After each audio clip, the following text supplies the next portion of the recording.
And now, for your listening pleasure,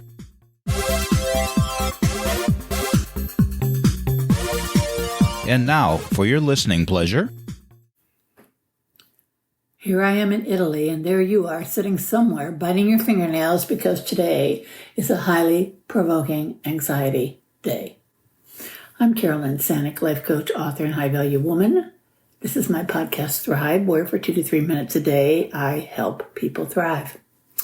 It's election day, and most of us with generalized anxiety disorder already know that. Anxiety is our favorite emotional sport. Our brains are always on full alert, or maybe fully stuck. We have scenarios playing in our heads, and pretty soon we can slip into a crazed world we do not want to be in. So now what? 20% of U.S. adults have anxiety. I have spoken about this before, and I wanted to return to it today of all days. I learned to embrace my anxiety a while back. I realized it is usually trying to tell me something or help me in some way, so why get distressed? Don't confuse anxiety with fear.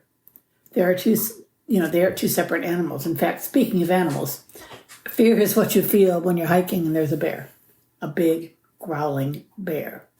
Anxiety is worrying about going hiking and finding a bear. It hasn't happened yet. What if anxiety is only a warning light on your dashboard of life? It's flashing because there's possibly a potential problem ahead. There's absolutely nothing you can do about the outcome of today's election. It is what it is, and it's going to play out. I'm in Italy.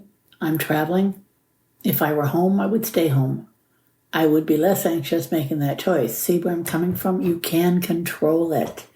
You can learn to think of being anxious as just giving you something to reason out, to think about, to write things down, to see how less anxious you are if you do these things. Try to find some humor in the situation and laugh at yourself too. We can survive. We have this far. I'm Carolyn Sanic, life coach, author, high-value woman, and this is my podcast, Thrive. Thank you all so much for listening, and that is a wrap.